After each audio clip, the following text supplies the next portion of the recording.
Janata garage ఇచ్చట అన్ని రిపేర్లు చేయబడును. సో ప్రస్తుతం ఈ సినిమా టాలీవుడ్ రికార్డుల రిపేర్ చేస్తోందండి. ఇంత సక్సెస్ అయింది మూవీ, ఎక్కడ చూసినా ఇదే హాట్ టాపిక్. సో ఈ సినిమా గురించి ఇప్పటివరకు ఎన్నో ఇంటర్వ్యూస్ వచ్చాయి, కానీ ఇప్పుడు నేను మీకు చూపించబోయే ఇంటర్వ్యూ మాత్రం ఎక్స్క్లూజివ్గా జనతా గ్యారేజ్ ఇంటర్వ్యూ. సో గ్యారేజ్లో ఉన్నాం మనం ఇప్పుడు. అలాగే మనతో పాటు ఉన్నారు ఈ గ్యారేజ్ మెకానిక్స్, అలాగే ఆనంద్ అలాంగ్ విత్ శివ గారు. వాళ్ళతో మాట్లాడేద్దాం. ఈ జనతా గ్యారేజ్తో మీకు చాలా అసోసియేషన్, చాలా ఎక్స్పీరియన్స్, చాలా మెమరీస్, అండ్ ఫైనల్లీ ఈరోజు ఇది super duper hit. So how you feeling? నాకు తెలిసి so many memories it will be, అంటే చాలా రోజులు గుర్తుండే మెమరీస్ ఉన్నాయండి సినిమాలో.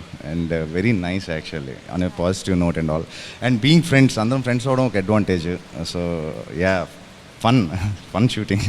గ్యారేజ్లో ఉన్న మెకానిక్స్లో ఒకళ్ళు సిక్ ఉన్నారు, ఒకళ్ళు ముస్లిం ఉన్నారు, అండ్ ఒకళ్ళు హిందూ ఉన్నారు. లైక్ ఇట్లా అందరూ కలిసిమెలిసి ఉండాలి అనే కాన్సెప్ట్తోనా అలా పెట్టింది, లేకపోతే అంటే ఎగ్జాక్ట్గా అట్లా అంటే ఆ క్యాల్కులేషన్ ఏం లేదు, కానీ అంటే ఒక గ్యారేజ్ అంటే అలా ఉంటుందేమో అని ఫీలింగ్ నాకు ఇప్పుడు నా విజయవాడ గుంటూరులో నేను చిన్న మెకానిక్స్ గ్యారేజ్కి వెళ్ళినప్పుడు సర్దార్జీ ఉంటాడు, బలమైన మెకానిక్ ఉంటారు, ముస్లిం ఉంటారు, ఒక బోస్ లాంటి పేరు ఉంటుంది. అంటే అప్పుడే ఆ గ్యారేజ్ కంప్లీట్గా ఉంటుందని అనుకున్నాం. So that's how garage was design. అంతే. అజయ్ గారు, మీరు నేను కొత్త అనుకుంటా గ్యారేజ్కి. వీళ్ళందరూ 60 days 50 days పనిచేశారంట.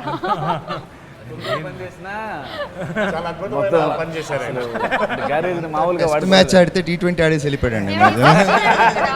ఇక్కడ సచిన్ ఓకే, అందుకే మేము అందరం టెస్ట్ మ్యాచ్ ఆడితే T20 ఆడేసి వెళ్ళిపోయాడు. సో మీకు ఎలా అనిపిస్తుంది లైవ్లో చూస్తుంటే గ్యారేజ్?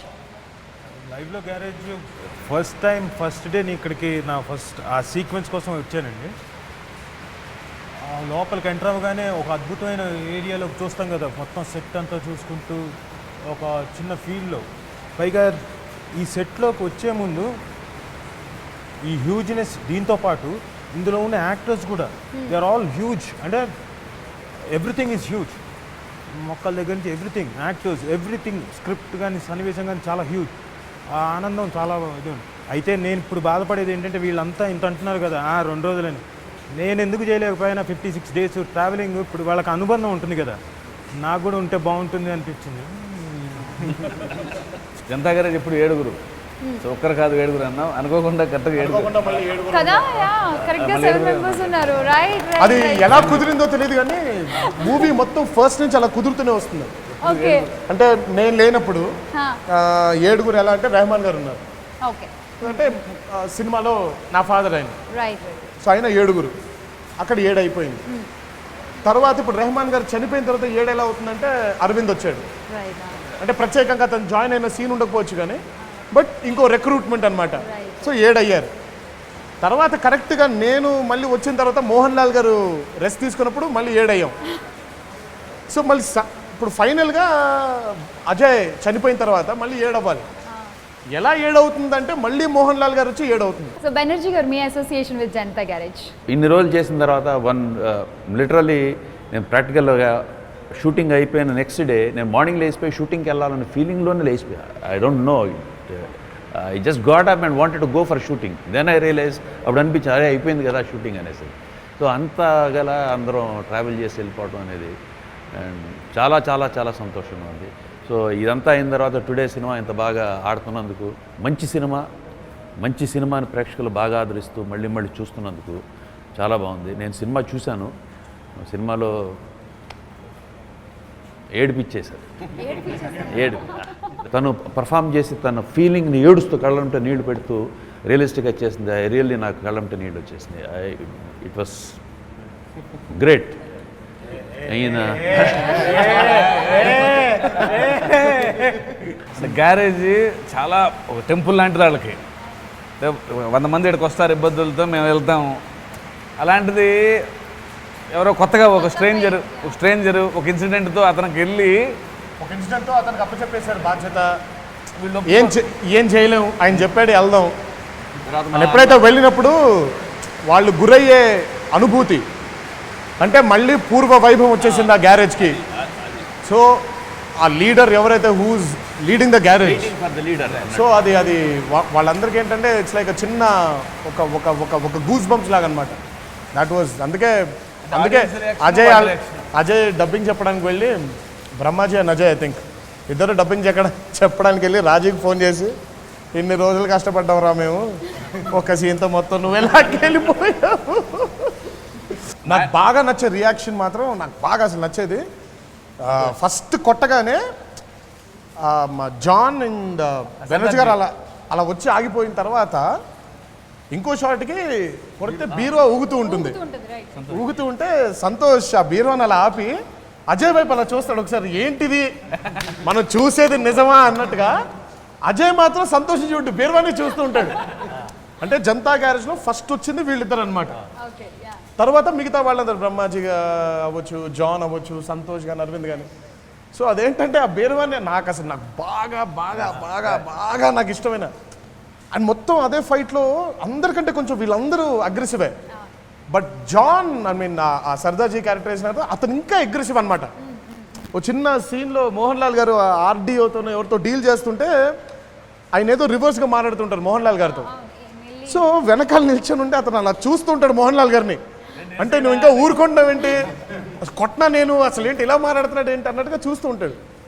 సో అతని షాట్ లాస్ట్కి మన శ్రవణ్ అనే క్యారెక్టర్ అలా కొట్టిన తర్వాత షాట్ అసలు అతను ఫస్ట్ అందరికంటే ముందు అతను వచ్చేస్తుంటాడు. అంటే అతను బిర్యానీ పెట్టినట్టు అలా ఉంటాడు అసలు. So each and every character has got an emphasis.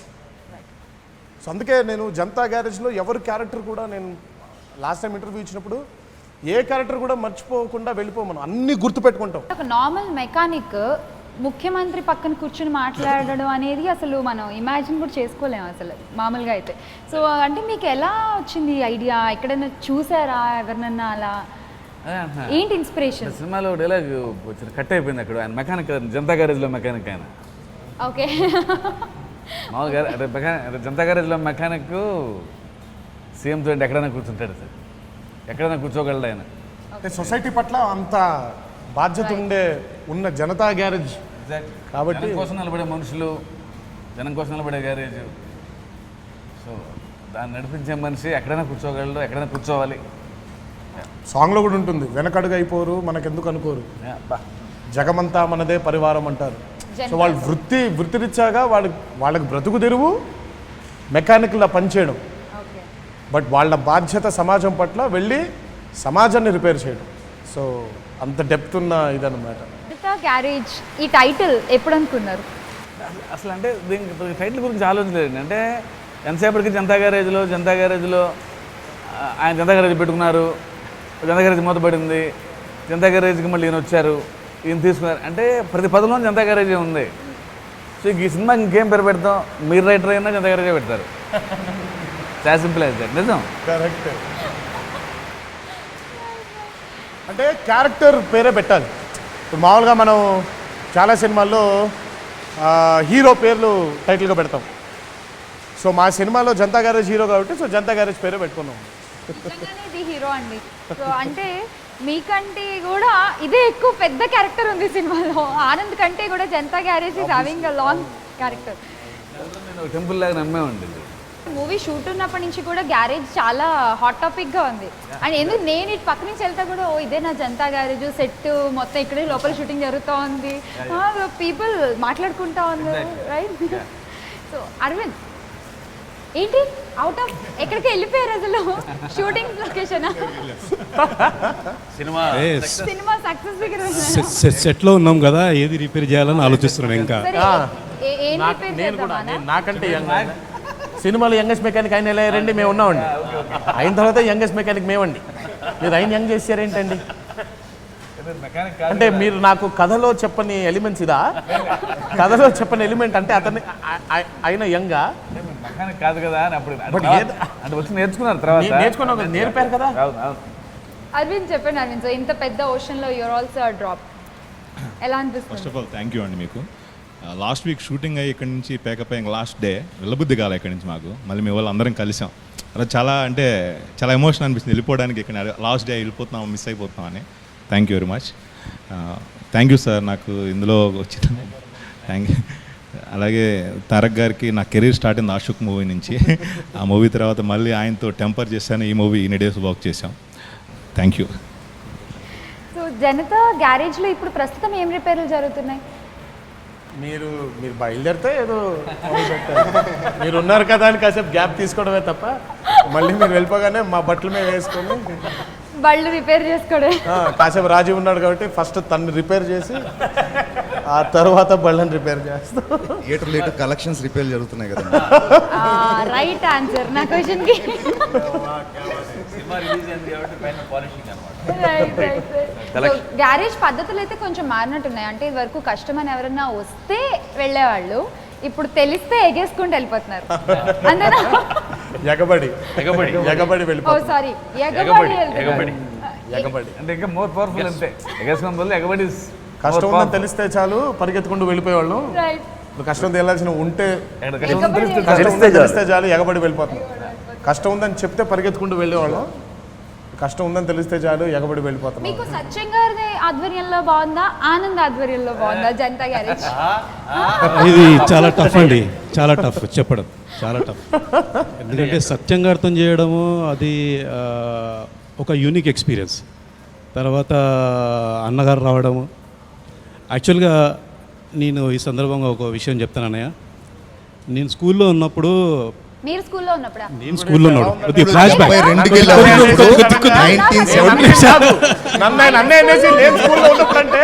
అంటే ఒక విషయం చెప్తాను, నేను ఒక విషయం చెప్తాను. అంటే మహానాడు అప్పుడు అన్నగారు పెద్ద అన్నగారు సీఎం ఉన్నప్పుడు మహానాడు జరిగింది నిజాం కాలేజ్లో. అప్పుడు నేను స్కూల్లో ఉండే. ఒక స్పోర్ట్స్ కాంపిటీషన్లో ఆయన దగ్గర ఒక మొమెంట్ ప్రైజ్ తీసుకున్నాను నేను. ఆయన్ని పెద్ద ఫ్యాన్ నేను. ఆయన్ని చూడంగానే ఒక విశ్వరూపం చూసినట్లు ఫీలింగ్, ఒక వావ్ ఎఫెక్ట్ ఇలాగనే చూసాను. ఆ మూమెంట్ ఇంకా ఉందన్న నా దగ్గర.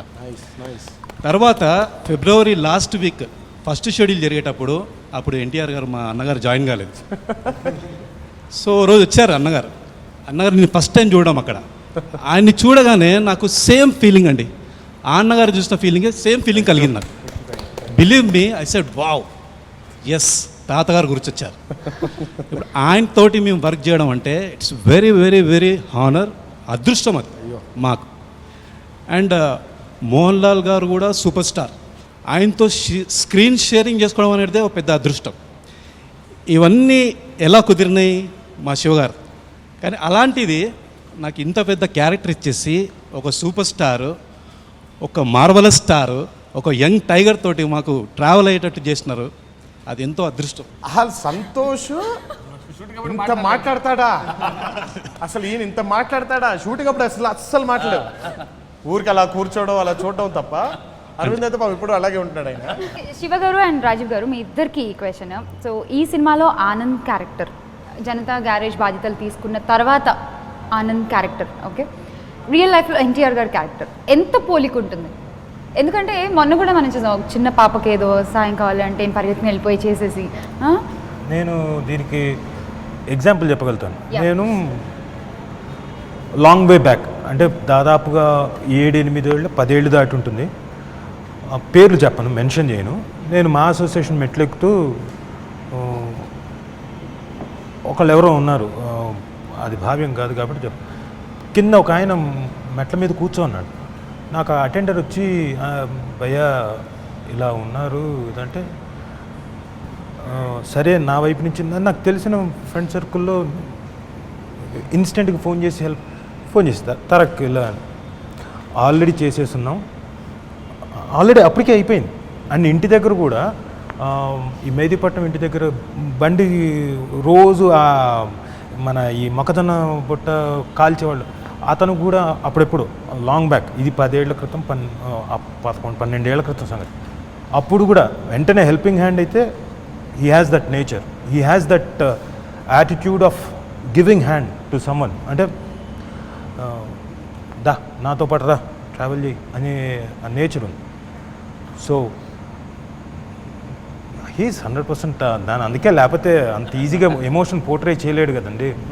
ఎందుకంటే ఇప్పుడు ఎక్కడైనా ఒక పాత్ర చేయాలంటే ఎక్కడో చోట లైన్ కలవాలి. అంత మంచిగా ఆయన ఫీల్తో చెప్తుంటారు మధ్యలో. అంటే ఏం లేదు, డ్యామ్లకి అప్పుడప్పుడు చెక్ అలా చెప్తుంటాడు. అండ్ అజయ్ యాజ్ అన్ యాక్టర్గా I'm a fan of Ajay. నేను ఇప్పుడు చెప్పరా అంటే వెరీ న్యాచురల్ యాక్టర్ నాకు అది. అంటే ఎంతవరకు చేయాలో అది తెలుసు అజయ్కి. చిన్న డౌట్ వచ్చి అడుగుతాడు, సార్ ఇంకేమన్నా అని. పర్ఫెక్ట్గా ఉంటుంది నాకు. అంటే I love to watch Ajay performing actually. ఆయన వచ్చి వెళ్తారు చిన్న గ్యారేజ్కి ఫస్ట్లో ఒక సీన్లో. అవి వచ్చినప్పుడు అంటే ఎక్కువ చెప్పలా, అంటే ఆయన వస్తారు కానీ మనకి పనులు చేయట్లేదు అని పంపించేయాలి అజయ్ అని చెప్పాను. బట్ అందులో ఎంత ఉందంటే డెప్త్, బట్ అతను తెలియాలి క్యారెక్టరు. అంటే నేను అంటే వాళ్ళకి ఇష్టం లేదు పంపడం, అంటే వాళ్ళు రెడీగా ఉంటారు ఎవరైనా వస్తే దూకేద్దామని. బట్ వాళ్ళకి ఇష్టం లేకపోయినా సరే అన్న కోసం, సత్యం అన్న కోసం పంపించేయాలి, మనం ఇది చేయట్లేదు, ఆయన ఆరోగ్యం బాగుంటలేదని. సో ఆ బాధ సెటిల్డ్గా చెప్పాలి, ఇది చేయట్లేదండి అని. ద వే ఈ పెర్ఫార్మెన్స్ మీరు చూస్తే అదే మీరు అనుకున్న పని ఏం చేయట్లేదండి, ఇక్కడ బళ్ళు మాత్రమే రిపేర్ చేస్తామని. ఆసమ్ యాక్టింగ్ అది అజయ్ది. అండ్ అంటే నేను నమ్మినందుకు అజయ్, అంటే నాకు తెలుసు అజయ్ అంటే ఎంత natural actor, classic actor. Ajay అందుకే మా బోస్ అజయ్. ఇక మా వికాస్ గురించి చెప్పాల్సిన పని లేదనుకోండి. వికాస్ అంటే రాజీవ్ గారు, రాజీవ్ అంటే వికాస్ గారు. ఆబ్వియస్లీ అందులో అదే నిజం. అవునా? సో నువ్వు మంచి యాక్టర్ అంటావు అంతేగా? ఆ విషయంలో నేను ఎంతో కంపారిజన్లోకి రాను. సరే, నెక్స్ట్ టైం ఎప్పుడైనా చూసి ఓ పోటీ పెడదాం మా ఇద్దరు డైలాగ్ పోటీ. అమ్మో, అది మాత్రం నేను సిన్సియర్గా ఒప్పుకుంటాను. నేను పొరపాటున కూడా ఆ విషయంలోకి రాను నీ దగ్గరికి. That's impossible. అంటే అది వాస్తవం. But seriously I will agree to it. నాకు రాజీవ్ కంటే బెటర్ వికాస్ నేను చూడలేను కూడా. అజయ్ కంటే బెటర్ బోస్, బెనర్జీ గారి కంటే బెటర్ సైదులు, అరవింద్ గారు వచ్చు, అయినా బెనర్జీ బ్రహ్మాజీ. అంటే దే ఆర్ ఇర్రిప్లేసిబుల్ మెకానిక్స్ అనమాట. సో జనతా గ్యారేజ్కి లీడర్స్ వస్తారు వెళ్తారు. అది మోహన్ లాల్ గారు, తర్వాత నేను, తర్వాత నెక్స్ట్ ఏదైనా ఎప్పుడైనా సీక్వెల్ చేసినప్పుడు ఇంకెవరో అవ్వచ్చు. బట్ ఈ మెకానిక్లు మాత్రం అలా ఉండాలి. మెకానిక్లు అలా ఉంటారు. అంటే దాదాపు 90 ఏళ్ళు వచ్చినా కూడా సైదులు ఇంకా రాడ్ పట్టుకొని వెళ్తారు బయటికి. సమాజం పట్ల అలా. సో అజయ్ గారు, I really want to talk to you. ఇంత మంచి క్యారెక్టర్ మీ ముందు సినిమాల్లో ఎక్కడ మీకు ఇలాంటి దొరకలేదు అసలు, మీరు హీరోగా చేసినా కూడా. సో చాలా చాలా బాగా చేశారు సార్ చెప్పినట్టు ఇందాక. సో మీకు ఎలా అనిపిస్తుంది ఇంత మంచి క్యారెక్టర్? సో ఇంత పెద్ద కథలో ఇంతమంది యాక్టర్స్ ఉన్న కంటెంట్ ఉన్న దాంట్లో ఎక్కడో పాయింట్లో బోస్ అనే క్యారెక్టర్ కథ కొంచెం మూవ్ చేసింది. See that something I'm lucky enough. ఆ క్యారెక్టర్ శివ గారు నాకు ఇవ్వడం అనేది లక్కీ ఎనఫ్. అండ్ అంటే చెప్పచ్చా సార్ లాస్ట్ అదంతా మాట్లాడచ్చు. ప్లస్ అంటే ఇది రీజన్ అవ్వాలి. క్లైమాక్స్లో ఏదైతే ఉందో వెళ్ళి జనతా గ్యారేజ్ మోహన్ లాల్ గారు వెళ్ళి కానీ ఆనంద్ అనే క్యారెక్టర్ వెళ్ళి కానీ చంపేయాలి కొడుకున్న దానికి this should be very strong reason. So అలాంటిది ఈ క్యారెక్టర్ అంత ట్రావెల్ అయ్యి అంత షుగర్ అంత గట్టిగా రిజిస్టర్ చేశారు కాబట్టే సో ఆ మూడు వచ్చింది క్లైమాక్స్లో. ఎస్, కొడుకును కూడా చంపేయచ్చు అనేది.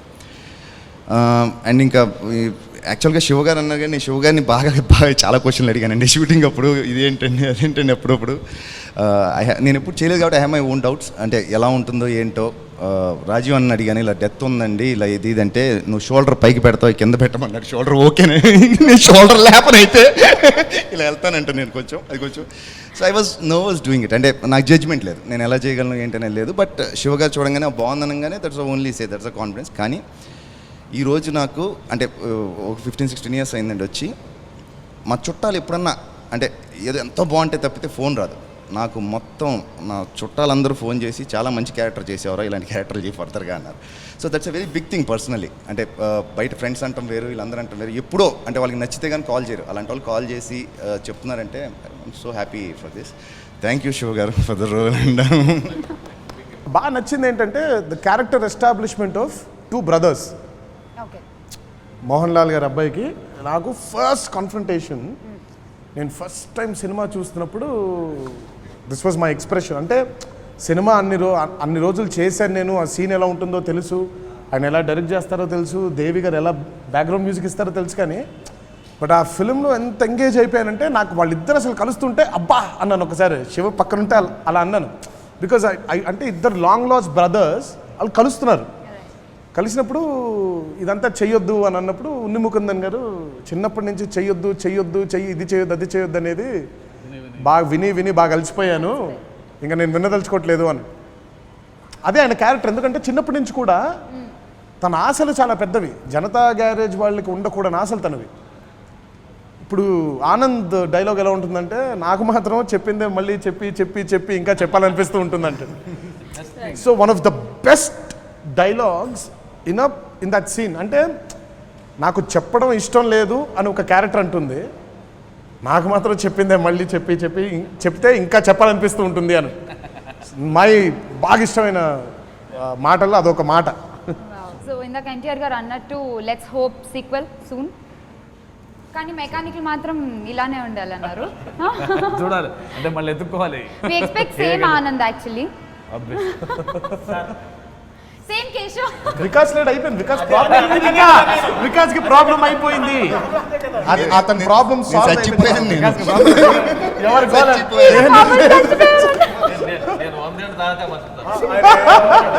మనం మాట్లాడచ్చు. ఎలా నువ్వు అన్ని పనులు వదిలేసి ఇతని బదులు వచ్చేస్తావా? ప్రాబ్లం వస్తుంది. ఆయన అప్పటికే చెప్పేస్తున్నారు నేను చచ్చిపోయాను. చూద్దాంలే. సార్ నేను మళ్ళీ గుండు చేసుకోవాల్సి వస్తుంది sir. So once again, congratulations to the whole team of Janata Garage. Thank you.